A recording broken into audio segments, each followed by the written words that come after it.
Welcome to the Treasury Update podcast presented by Strategic Treasurer, your source for interesting Treasury news, analysis, and insights in your car, at the gym, or wherever you decide to tune in. On this episode of the podcast, host Craig Jeffery joins Scott Lambert, Treasury Managing Director of Cigna, to update Treasury organizations on the new reality of analytics and compliance. Topics of discussion center around Payment Hub as a leading practice, the role of compliance in Treasury, improving payment security, data management, and more. Listen in to this discussion to find out how to take your Treasury group to the next level of success in today's business environment. This is Craig Jeffery with Strategic Treasurer, and I'm delighted to be talking with Scott Lambert from Cigna. Scott, welcome to the Treasury Update podcast. Thanks, Craig. Appreciate you having me. Yeah, you and I have spoken at different conferences, events, and webinars over the time, but this is our first podcast, so I'm pretty excited about it. My first podcast ever. So why don't we begin with some background on the company? Maybe a lot of people know about Cigna, but I'm sure some don't know the scope and breadth. Maybe you could give us some background on the company for context.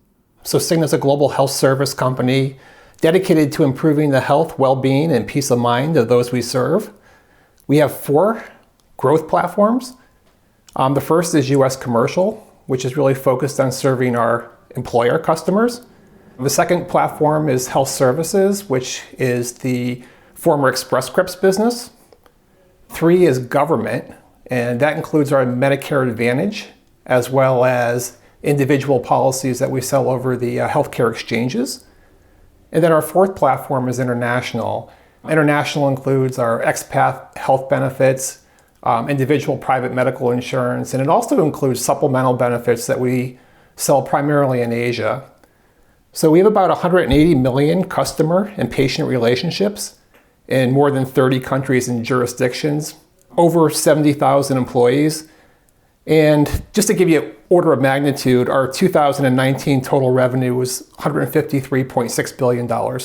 Yeah, significant reach, span, 180 million customers. That's big by any dimension. You mentioned Express Scripts. Any other acquisitions or activities that are underway that you can talk about? We acquired Express Scripts in December 2018, and we're still in the midst, actually completing the integration work, at least from a Treasury perspective. But at the same time, we're also in the process of selling our group life and disability business to New York Life, and that's scheduled to close later this year. Cigna is a large organization with a lot of activity and a lot of volumes. And I think that moves us into the first section, because we're talking about how do we update Treasury organizations to reflect the new reality of compliance, security, analytics, those types of things. I think it makes sense to talk a little bit about complexity. And there's a few things about complexity. It's not just size driven. You know, the revenue of a company north of $100 billion certainly adds one measure to it. Being in 30 countries is another, 4 primary platforms. You can talk about a number of these elements that show complexity for the reach of Cigna. My organization, we're about 44 employees, primarily located in Connecticut, but dispersed throughout the United States. Have a operation in Philadelphia, an operation in St. Louis, Missouri, an operation in Franklin Lakes, New Jersey, and a few individuals that work from home. But really comprised of different functions within Treasury Operations. So I have a cash management team that's responsible for cash positioning and liquidity forecasting. Have a bank reconciliation team. We do statutory unclaimed property reporting, which isn't always part of Treasury, depending on what company you talk to. In other organizations, it might be part of tax or part of accounting. I have a Treasury consulting team, which has been a very big value add for us, though they're primarily project managers that support strategic initiatives and help our business partners with their Treasury needs, as well as kind of hooking them into or interfacing into our various Treasury systems for their strategic projects. Also have a Treasury technology team. There's a number of applications that we support within Treasury and are technically owned by Treasury from a business perspective. They're not IT people per se, more like business analysts that work with the IT community for upgrading our applications or system enhancements, et cetera. And I also have a compliance person in Treasury, which I could certainly talk about in more detail, but just with all the various industry-specific regulations that have been coming down the pike over the past couple of years, we determined that it really didn't make sense to do that off the side of our desk anymore. We actually have a full-time compliance person within the organization. Now, certainly banks have compliance people, but many insurance companies don't have that yet. Certainly not in Treasury, not many of them do. Given what's going on, I think we want to make sure we talk about that some more during our discussion today. But that's a really good background. I think there are going to be some people that are jealous that you have a Treasury technology team and a group of consultants. But when you think about how much has to be done, it makes perfect sense. And I know they keep quite busy. So when you have all of these systems you're supporting, people in at least 4 locations plus work from home, even in the normal environment, what does your tech project list look like? Our tech project list is actually pretty extensive. A number of initiatives that we're working on. So, we have a treasury management platform. We have a bank reconciliation platform. We have an ESG platform. We have a check management system. We have bank fee management applications. So there are a number of applications that the technology group supports. A few of these applications are scheduled for upgrades this year. And with the size of some of these applications and the volume that is transacted through them, these are pretty significant endeavors. So, for example, our payments platform as well as our bank reconciliation platform are scheduled for significant upgrades in 2020. So there's a fair amount of work there. I mentioned that we've been working with our newly acquired Treasury team from Express Scripts. So great talent that we kind of brought into the organization. We integrated the talent into the existing Treasury operation. So there's some integration work there. With the acquisition, we ended up with a few different Treasury management systems, and our goal was to get down to one. So there's that continued evaluation and moving towards a single TMS platform. We talked a little bit about the divestiture work that we're in the process of doing. So we're building out a plan now for separation for our group life and disability business. We're building out the kind of the end state management reporting package. Right now, it's a very manual process. We're combining and retrieving data from multiple systems. Our goal is to more automate that process. We're expanding our global AP reach, using our global payments hub. We're making payments in multiple formats, which includes ACH in the US. We're doing check disbursements, but we're also doing BACS and SEPA, local payments in the Middle East, Europe, and Asia. Those really to name a few. The other thing that we're doing now, and this is more recent, especially with our kind of quarantine in place, is that we're developing an automated workflow process for payment requests using digital technology and workflow.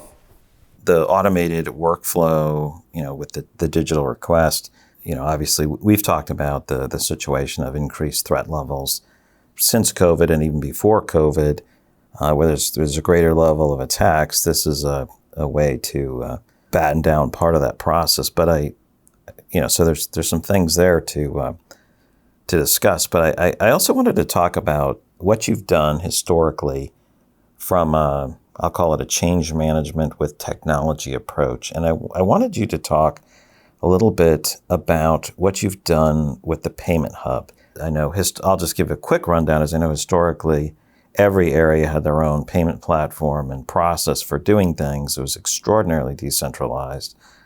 And now you've put in a global payment hub.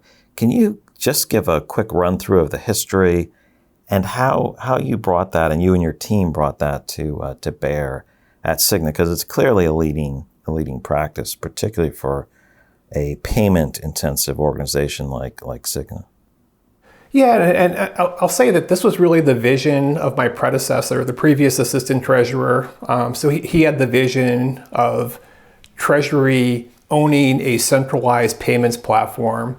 That there were, at the time, there were multiple payment platforms across the company, and determined that payments was a core competency of Treasury, and that it made sense for us to own the payments hub. We would put security around it.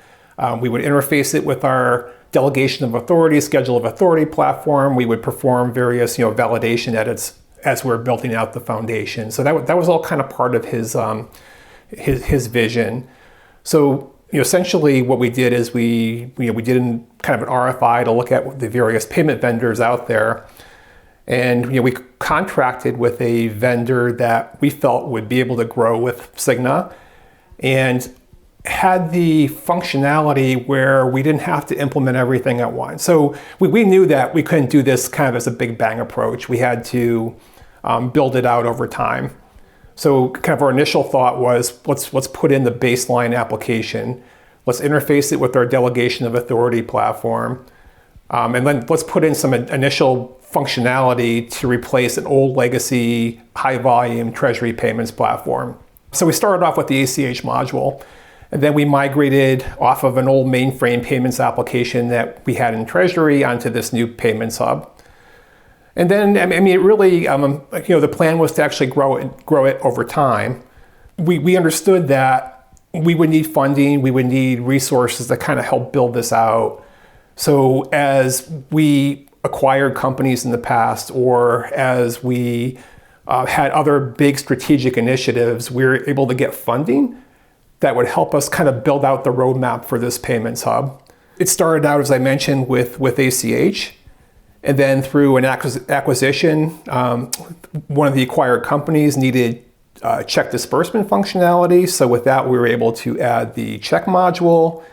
With another acquisition, we needed a new platform for doing wire transfers. So we were able to kind of obtain the wire transfer module. We had various processes for doing electronic tax payments. We were able to convince the tax department that kind of using the tax module within this platform made the most sense. So we were able to get the tax module. And then through our treasury systems optimization work that we did about 6 years ago, we kind of ventured into global payments. That's when we became a member of SWIFT, and we interfaced the platform with a selected SWIFT service bureau. It really evolved over time. I think I mentioned to you in a previous conversation that when we implemented the platform, we had to go out to the various business partners and sell them on the benefits of using a central platform. And then once the platform was built and they saw the benefits, we didn't have to sell it so much anymore. It just really became a kind of a standard default that as any new projects or any new M&A activity happened within the company, that it was a given that they would interface with our new payments platform. I think that's a fascinating story because you couldn't just decree it in the beginning. It's a huge organization with a lot of activity, and you sold it, you got it working. Others came on board, and then it, like you said, it became more of a default position. I think that's a great story, and I'm wondering, is there any advice you'd give to others who might be earlier in the process, wanting to put in great enterprise technology for payments, for example, or a payment hub? You've got to convince other areas or sell other areas on that as you build up a track record of success. So, any thoughts on what you would ask for? Probably a few things come to mind. So one, having upper senior management support is critical. So you want to make sure you have that support as you're embarking on the initiative. And also try to get stakeholder buy-in as early as possible. We set up a steering committee around the implementation of the payments hub and had senior managers that represented various operational areas that were responsible for payments actually on the steering committee, and getting their buy-in kind of helped us along with our journey. And then the third thing, which is really important, is make sure you have a roadmap on how you plan to kind of build it out and scale it over time. So trying to do this all at once is going to be very, very, very difficult. But if you have a roadmap and approach as to how you're going to build it out, and probably more importantly, how you're going to support it over time too. I think that was something that probably we didn't plan for as well as we should have, in that as we started venturing into global payments, for example, now we're getting into various time zones. We're initiating payments now in the Middle East. So Sunday is a business day in the Middle East. So if something goes wrong, who are they going to call on a Sunday to make sure that we could resolve the issue? So we've had to kind of reconfigure the support for this payments tool over time. Having a plan as to how you're going to support it it's critical. Yeah, that's as it grows and scales, you have to have a plan not just for the tech, but the support. That's I think that's good advice for others as they're doing this. You can't necessarily get instant buy-in. You've got to get buy-in over time, get success, continue to deliver success, and then I think that helps with your funding as well because you've proven you can do it. Treasury can deliver. One additional thing too that I just thought of is if you can't limit your customizations, especially as you're building out the platform and you have more volume going through it, the more you could standardize formats, the better. It's a lot of these applications or these platforms are very flexible and you could customize them, but it makes it more challenging to upgrade in the future. So the more that you could use standardized processes and platforms, the better. Now, as we looked at history and what you've done with tech and how you've handled change management, with the payment hub example, let's look as other challenges have come forward. Whether it's forecasting, doing analysis, security. You have upgrades, but you're also putting in more capability, more functions. You want better reporting. How do you stay at front? How do you keep Cigna Treasury at the front in terms of technology? And maybe we could start by that with a smaller discussion on what was or what is your desired position on technology. Are you going to be bleeding edge, leading edge, middle of the pack, and has that changed over time?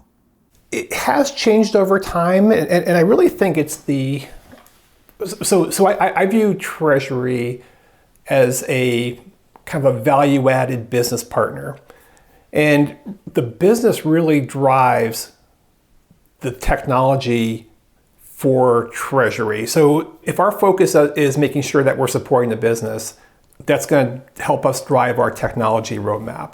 So there's really a few things I think that come to mind as far as what I expected to get out of technology.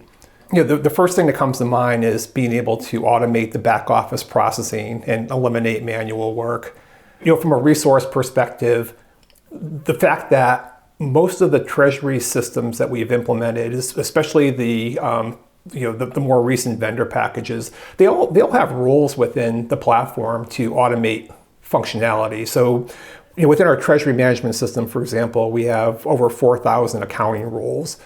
We have a bank reconciliation platform where I think about 90% of the general ledger and bank activity are auto-matched. You could do target balancing within the TMS. So really kind of focus on getting the manual work out of Treasury so that the team could focus on more value-add work.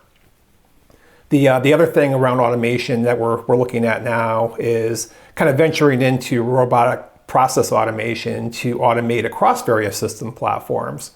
Something that we're doing now, for example, is using robotic process automation to load static data into our systems, or using RPA for testing and running test scripts. So, again, automation as much as possible. The second thing is scale and flexibility. So once we have our integrated Treasury platforms in place, we want to make sure that it's going to be able to grow as Cigna grows, especially if we're acquiring other companies. You could have a big ramp up in volume. So we want to make sure that our technology can handle that. I think the third thing that comes to mind is making sure that you're building out the value add.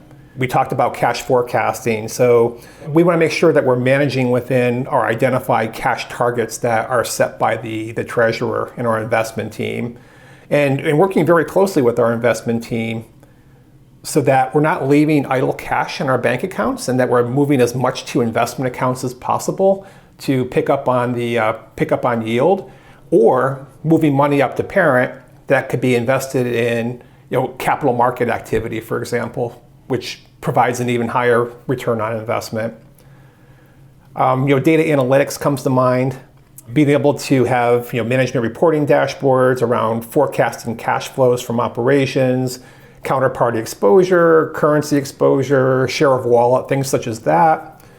And then continually enhancing security, whether it be multi-factor authentication, tying to our single sign-on, IP address restrictions, role-based access, being able to support enhanced security, which is, as you know, continually evolving. As you described that, a lot of things came to mind because you also talked about forecasting, analysis, analytics, and security. Maybe we could just talk for a moment about how do you capture those ideas and convert those concepts into a roadmap that you can work on over time, right? You can't do everything all at once, but if you keep working on something consistently with a sharp, logical roadmap, you're going to continue to stay at the forefront of what's going on. So, how do you build and build your roadmap and following that roadmap as you progress the months, quarters, and years? From a roadmap perspective, again, the goal is really to identify the growth and the objectives of Cigna and making sure that, again, Treasury is a value-added business partner and aligning with the goals of the company. From a roadmap perspective, it's evaluating the current state, where am I now, really looking at the different, aspects of Treasury. So looking at it from a technology perspective, looking at it from an organization perspective, looking at it from a compliance perspective, from a payment security perspective, as an example. Where am I now, and where do I want to be? It's kind of tough, I think, to try to figure out where you want to be. Again, you want to align with the business goals, but it's something that you really can't do by yourself. So we did a roadmap exercise earlier this year, had my direct managers involved, had other stakeholders involved in the process. And I also recommend hiring a third-party consultant to help facilitate the conversation. Really the benefit of the consultant is to be that neutral party that is going to help bring out ideas from the team, but also going to be a good sounding board as you're developing and communicating what you think your vision should be, getting that immediate feedback. So that, I'd say, was a good starting point for the roadmap discussion. As you mentioned those things about security and putting your team together, getting your managers on there, a third-party consultant as a sounding board and an agent of change. Maybe you can just say a few things about, as you've gone through that and you're working through your list, continually to updating your roadmap, right? You don't come to the end of it and say, oh, now we got to start fresh. You're always keeping that roadmap ahead of you. I didn't know if you wanted to share some of your Treasury roadmap concepts, what you have over the next 2, 3, 4 years, things that aren't secret, obviously things that you can share. And are there elements of, obviously, I would say there's elements of technology, but there's probably elements of the resources you have, the human element, the team. How will that change over time? What will be prioritized? Because you mentioned a lot of things that are quite technical, so I'd just love for you to talk about what that looks like and how you're planning for that. There are a few things that we've identified for our roadmap. Some are easier to implement than others, I'll just put it that way. But a few of the things that we've identified is really focusing on data and analytics. We have in our plan for Cigna Treasury to build out a data lake with a business intelligence tool. I mentioned earlier that we do have multiple Treasury applications. We don't just have one system where all of our data is stored. It's in multiple applications. These applications are pretty well integrated with each other, and the technology stack works well, but extracting data from multiple systems in our current environment it's a very manual process. So we came to the realization pretty quickly that we need a large database, which we're referring to as a data lake, to store the information, whether it be structured or unstructured data. And by having that data lake with a kind of a query tool, we could better provide management reporting on things such as financial institution counterparty exposure, currency exposures, share of wallet reporting, which is alignment of bank fees versus credit provided, and then some statistics, I guess, to name a few. Other things that we're looking at include just continued automation. We talked about the rules and using RPA to further automate across platforms, really trying to get the manual work out of Treasury so that the personnel that I have in the Treasury Department could focus on more value-added tasks. The other thing that we're looking at is we're looking at artificial intelligence. So we are working with our Treasury management system vendor currently to pilot a cash forecasting tool. This is really our first venture into artificial intelligence. We're piloting it now, but we're hoping that we could get more out of artificial intelligence in the future as we continue to improve our cash flow forecasting. But one of the things that you mentioned is the organization itself. So as we're moving from a back office type of operation to a more value add business partner, the skill sets of the Treasury employees are going to change, and just that's a given. So we're looking at what type of roles we're probably going to need in the future, with more of a focus on compliance type roles, data scientist type roles, project management type roles. I think we're going to see more project managers in Treasury organizations in the future, as a lot of these initiatives require project management to efficiently implement. The other thing that we're looking at is the continued evaluation and implementation of best-in-class security around our payment practices. I talked a little bit about multi-factor authentication, IP address restrictions. We're looking at ABA, BIC, account validation even, and then really standards around policies and procedures. So mentioned that we've gone through a number of acquisitions over the past few years. So want to make sure that we're bringing the sort of the best practices to the combined department and having standard templates around our Treasury policies and how do we write Treasury procedures. Because right now it's been a little inconsistent over the years, and some of our policies look more like procedures, but trying to really come up with standards on how we document and implement going forward. Yeah, that's a lot. I mean, that's a lot of change taking place. But technology's changing, the business world's changing. I like that example you gave of using AI or machine learning on cash forecasting, and you're using that within a tool. So they're the vendor supported machine learning AI, which is great.